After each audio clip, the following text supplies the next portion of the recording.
சட்டமன்றத்தில் இன்றைக்கு தமிழ்நாட்டிற்கும் சென்னையினுடைய சுற்று வட்டாரத்தில் இருக்கக்கூடிய தொழில் வளர்ச்சிக்கும் அடிப்படையாக எதிர்கால ஆதாரமாக விளங்கக்கூடிய பரந்தூர் விமான நிலைய திட்டம் குறித்து விவாதிப்பதற்காக திராவிட முன்னேற்ற கழகத்தினுடைய சார்பில் விதி எண் 55 கீழ் கவன ஈர்ப்பு தீர்மானம் ஒன்றை நாங்கள் ஏற்கனவே நம்முடைய பேரவைத் தலைவரிடத்திலே திராவிட முன்னேற்ற கழகத்தின் சார்பில் கொடுத்திருந்தோம். பல நாட்களாக நம்முடைய கழகத்தின் கொறடா அண்ணன் வேலு அவர்களும் எதிர்க்கட்சி துணைத் தலைவர்களும் வலியுறுத்தியதற்கு பிறகும் அதை இன்று எடுத்துக்கொள்கிறோம், நாளை எடுத்துக்கொள்கிறோம் என்று ஒவ்வொரு நாளும் தள்ளிப்போய் இறுதியாக எங்களிடத்திலே திங்கட்கிழமை உங்களுடைய கவன ஈர்ப்பினை சிறப்பு கவன ஈர்ப்புக்காக எடுத்துக்கொள்கிறோம் என்று அவர்கள் எங்களிடத்திலே தெரிவித்திருந்தார்கள். எனவே சிறப்பு கவன ஈர்ப்பு தீர்மானம் என்பதன் மூலமாக திராவிட முன்னேற்ற கழகம் மட்டுமல்ல எல்லா எதிர்க்கட்சிகளிலுமே இந்த பரந்தூர் விமான நிலையத்தை குறித்து, அதனுடைய அவசிய தேவைகளை குறித்து, தமிழ்நாட்டினுடைய பொருளாதார வளர்ச்சியை குறித்து, எப்படி நாம் இந்த விமான போக்குவரத்தில் மற்ற மாநிலங்களோடு அண்டை மாநிலங்களோடு நாம் இழந்து கொண்டிருக்கிறோம் என்பதையெல்லாம் அரசினுடைய கவனத்துக்கு கொண்டு வருவதற்கு இந்த வாய்ப்பு தேவை என்பதை வலியுறுத்தி இந்த கவன ஈர்ப்பிலே உரையாற்றுவதற்காக இருந்தோம். ஆனால் அவை கூடியவுடன் நம்முடைய மாண்புமிகு முதலமைச்சர் அவர்கள் 110 விதியின் கீழ் பரந்தூர் விமான நிலையம் குறித்த ஒரு அறிவிப்பினை அவர்கள் வெளியிட்டு அதற்கு மேலே விதியின்படி அதில் பேசுவதற்கு ஏதுமில்லை என்று எதிர்க்கட்சிகளுடைய குரலை கவன ஈர்ப்பு தீர்மானத்தின் மூலமாக இந்த மிக முக்கியமான பிரச்சனையில் இருக்கக்கூடிய நியாயங்களை, நாம் எதிர்கொள்ளக்கூடிய சவால்களை, நாம் எதிர்கொள்ளக்கூடிய பொருளாதார தேக்க நிலையை இந்த விமான நிலையம் வரவில்லை என்றால் எத்தகைய சூழ்நிலையில் உருவாகும் என்பதை எதிர்க்கட்சிகள் சொல்வதற்கான வாய்ப்பினை முற்றிலுமாக மறுதளித்து நிராகரித்து அந்த வாய்ப்பை கொடுக்க முடியாத அளவில் அவர்கள் திட்டமிட்டே விதியை 110 ஒரு அறிக்கையினை படித்து அதற்கு மேலே விவாதம் இல்லை என்று சபாநாயகர் இன்றைக்கு தெரிவித்து ஜனநாயக ரீதியில் எதிர்க்கட்சிகளுடைய குரல் வலையை நெரிக்கக்கூடிய ஒரு சூழ்நிலையை இன்றைக்கு பேரவைத் தலைவர் உருவாக்கியிருக்கிறார். மீண்டும் எழுந்து நாங்கள் 110 அந்த விதியின் கீழே இந்த விவாதத்தை நாங்கள் வைக்க விரும்பவில்லை. ஆனால் ஏற்கனவே நாங்கள் 55 விதியின் கீழே இந்த கவன ஈர்ப்பு தீர்மானமாக கொண்டு வந்திருக்கிறோம். சிறப்பு கவன ஈர்ப்பு தீர்மானமாக அதை எடுத்துக்கொள்கிறோம் என்று பலமுறை நீங்கள் உறுதியளித்ததற்கு பிறகும் இன்றைக்கு இப்படி 110 கீழே படித்து இதன் மீது விவாதத்தை நீங்கள் திட்டமிட்டு தவிர்த்திருக்கிறீர்கள்.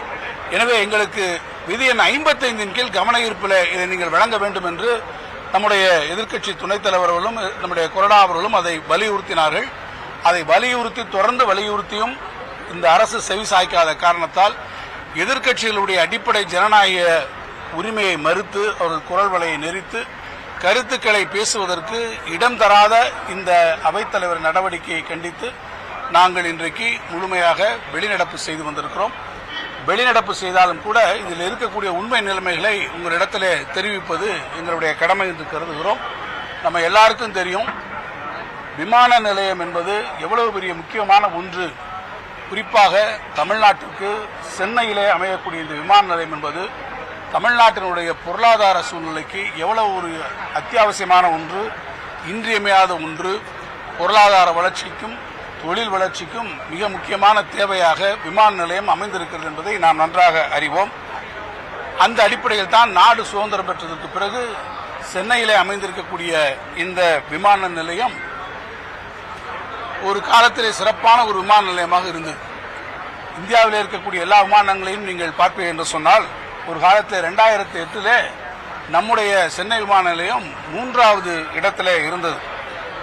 ஆனால் அன்றைக்கு பெங்களூர், கர்நாடக மாநிலத்தில் அருகே இருக்கக்கூடிய பெங்களூர் விமானங்களுடைய பயணிகளுடைய போக்குவரத்தில் பார்த்தீங்கன்னா நம்ம அப்போ 3ல் இருக்கோம், அவங்க பெங்களூர் அப்போ 5வது இடத்துல இருக்காங்க. ஆனால் இன்னைக்கு நிலைமை தலைகீழாக அது மாறி இருக்கிறது. ஏறத்தாழ 4.5 கோடி பயணிகளுடைய எண்ணிக்கையின் அடிப்படையில் பெங்களூரு இன்றைக்கு அந்த 3வது இடத்துக்கு வந்துருச்சு. வெறும் 2.3 அதாவது 2 கோடியே 30 லட்சம் பயணிகளை கொண்டு நம்முடைய சென்னை விமான நிலையம் இன்றைக்கு 5ஆம் இடத்துக்கு பின்தங்கி வந்திருக்கிறது. அதுபோல சரக்குகளை கையாளக்கூடியது அதான் மிக முக்கியம். பொருளாதார வளர்ச்சியிலே மிக முக்கியமான சரக்குகளை கையாளக்கூடிய ஒன்று.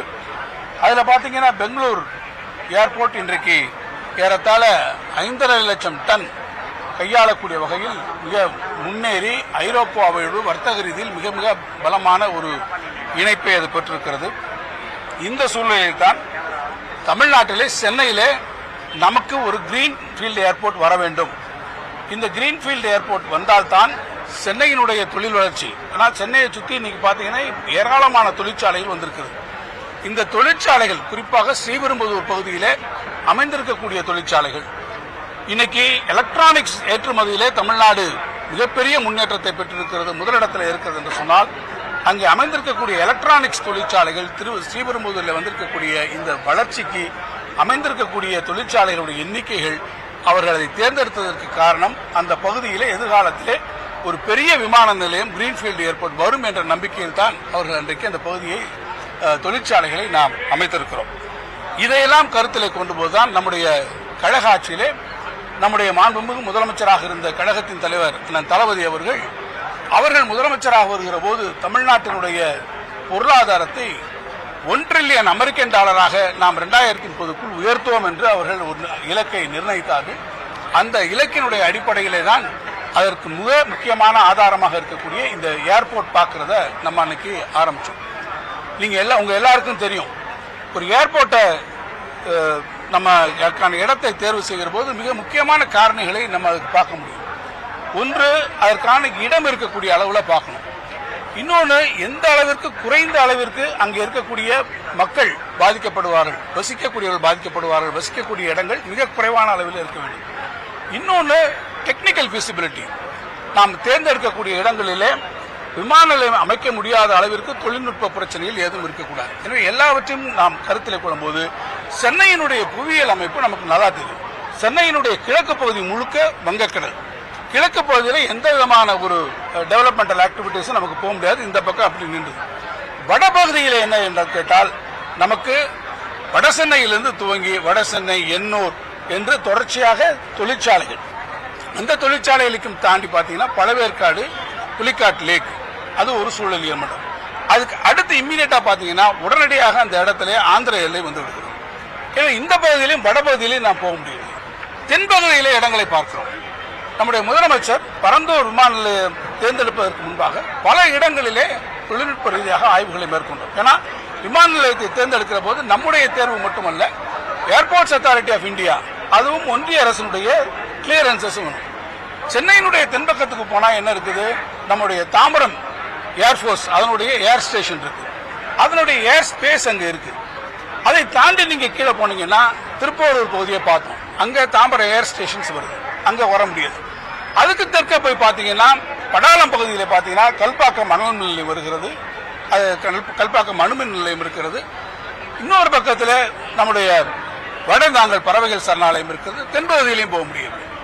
ஆக நம்ம ஏர்போர்ட் அமையக்கூடிய இடம் என்பது நமக்கு மேற்கு பகுதியில் தான் வருகிறது. மேற்கு பகுதியிலும் நான் ஏற்கனவே குறிப்பிட்டதை போல எந்த இடத்துல நமக்கு லேண்ட் அவைலபிலிட்டி இருக்கு, காஸ்ட் ஆஃப் லேண்ட் இருக்கு, எத்தனை பேர் நம்ம வெளியேற்றக்கூடிய ஒரு நிலைமைகள் உருவாகும், அங்கே என்ன இஹெச்விடி லைன் மாதிரி ஏதாவது டெக்னிக்கல் பிரச்சனைகள் இருக்கா, ஒரு அந்த ரன்வே அமைவதற்கு 2 ரன்வே அமைவதற்கான வாய்ப்புகள் இருக்கா என்பதையெல்லாம் மிகப்பெரிய அளவிலே தொழில்நுட்ப ரீதியிலே நாம் பார்த்து அதற்கு பிறகுதான் பரந்தூரை தேர்ந்தெடுத்தோம்.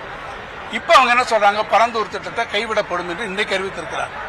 ஆனால் இதுவரை அவர்கள் ஏற்கனவே அறிவித்து, நம்முடைய முதலமைச்சர் அறிவித்து பரந்தூர் அந்த விமான நிலைய திட்டம் என்பதை ஒன்றிய அரசினுடைய அமைச்சர் அவர்கள் கூட நம்முடைய மாநிலங்களவையிலே நம்முடைய உறுப்பினர் வில்சன் அவர்கள் கேட்கிற போது இதுவரை எங்களுக்கு எந்த விதமான கோரிக்கையும் அரசாங்கத்திலிருந்து வரவில்லை என்று சொன்னார்.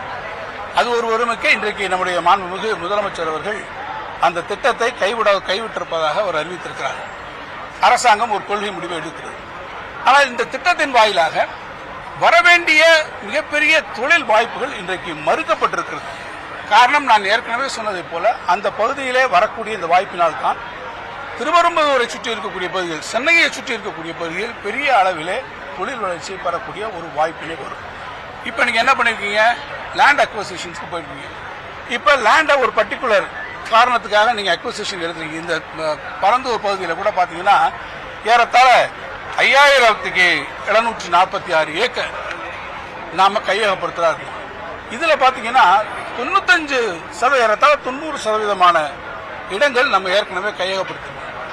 இந்த இடத்தை தேர்வு செய்து அவர்களோடு பேச்சுவார்த்தை நடத்துகிற போது பாத்தீங்கன்னா என்னுடைய அருகில் இருக்கக்கூடிய நம்முடைய மாண்புமிகு அண்ணன் ஏவா வேலு அவர்கள் அப்போது பொதுப்பணித்துறை அமைச்சர், அவருடைய தலைமையில் அவரும் நானும் மரியாதைக்குரிய முன்னாள் அமைச்சர் அண்ணன் அன்பரசன் அவர்களும் ஒரு குழுவாக அமைக்கப்பட்டு அண்ணன் வேலு அவர்கள் அதில் பலமுறை அவர்களிடத்தில் பேச்சுவார்த்தை அங்கே இருக்கக்கூடிய விவசாயிகளிடத்தில் பேசி அவர்களிடத்தை எடுத்து சொல்லி அந்த இடத்திலே அதை அமைப்பதற்கு ஏறத்தாழ அங்கே இருக்கக்கூடிய பலரும் ஒரு கிராமத்தில் அத்தனை பேரும் ஒத்துக்கொண்டு அவர்கள் காம்பன்சேஷனும் வாங்கியிருக்கிறார்.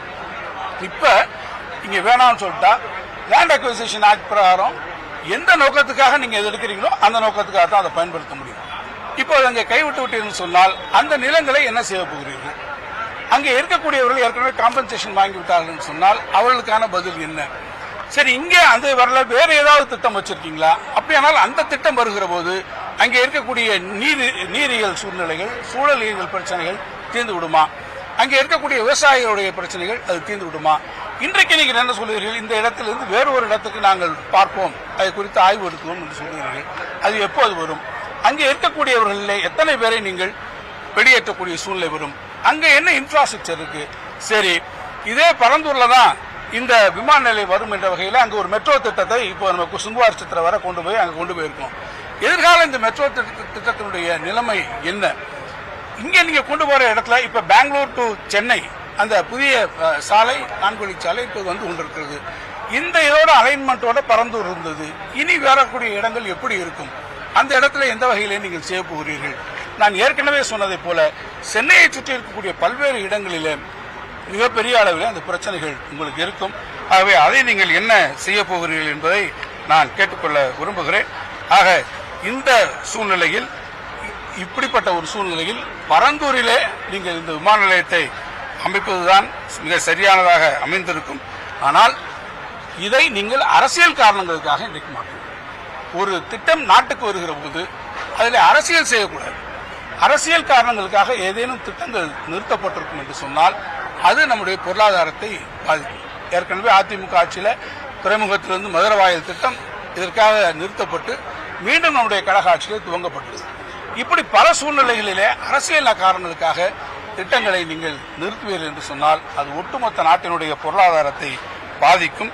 எனவேதான் நான் கேட்டுக்கொள்ள விரும்புவதெல்லாம், அரசு அரசியல் நோக்கங்களை தாண்டி திராவிட முன்னேற்ற கழக ஆட்சியிலே இந்த திட்டம் கொண்டு வரப்பட்டு இன்றைக்கு நில எடுப்பு பணிகளெல்லாம் கூட 90% முடிந்துவிட்ட நிலையிலும் இதற்கு வேண்டுமென்றே நாம் போய்விட்டு சொல்லிவிட்டோம், நாம் தேர்தல் அறிக்கையில் சொல்லிவிட்டோம், நாம் விக்கிரவாண்டிகளை சொல்லிவிட்டோம் என்ற காரணங்களை காட்டி இந்த திட்டத்தை நிராகரிப்பது என்பது உள்ளபடியே அங்கே இருக்கக்கூடிய பொருளாதார வளர்ச்சியை மிகப்பெரிய அளவிலே பாதிக்கும். திருப்பெரும்புதூர் மட்டுமல்ல, நம்முடைய பகுதியிலே பார்த்தீங்கன்னா பல தொழில் வளரும். இன்னைக்கு பல தொழிற்சாலைகள் ஆந்திராவை நோக்கி போகக்கூடிய சூழ்நிலைகள் எல்லாம் உருவாகி இருக்கிறது. ஆந்திர அரசு ஏற்கனவே அங்கே ஒரு விமான நிலையம் அமைக்கக்கூடிய கருத்தூர் இருக்கிறது. ஏற்கனவே ஓசூர் விமான நிலையத்தை நாம் இழந்திருக்கிறோம். பெங்களூர்ல இப்ப 2வது ஏர்போர்ட்டுக்கு போயிட்டாங்க. குப்பத்தில் ஆந்திராவில் ஒரு ஏர்போர்ட் வருது. ஸோ சுத்தி ஓசூரை சுற்றி இருக்கக்கூடிய பகுதிகள் எல்லாம் இன்னைக்கு ஏர்போர்ட்டுகள் வருகிற போது ஓசூர்ல நமக்கு அனுமதி மறுக்கப்பட்டு அது ஓசூரை நாம் இழக்கிறோம். இப்ப மீண்டும் பரந்தூரையும் இழந்தால் இந்த நாட்டினுடைய தொழில் வளர்ச்சி எங்கே போகும்? பொருளாதார இலக்கு அங்கே போகும். தாவேக அரசு சொல்லியிருக்கக்கூடிய 1.5 trillion economy, American dollar economy என்பதை எப்படி இந்த அரசு நிறைவேற்றப் போகிறது? இதற்கான ரோட் மேப் என்ன? ஆக இந்த திட்டங்களை எல்லாம் அரசியல் காரணங்களுக்காக தடுத்து நிறுத்தக்கூடிய போக்கை ஒழிய உள்ளபடியே தமிழ்நாட்டினுடைய வளர்ச்சிக்கும் அதனுடைய முன்னேற்றத்திற்கும் இந்த அரசு துணை இல்லை என்பதை நான் இங்கே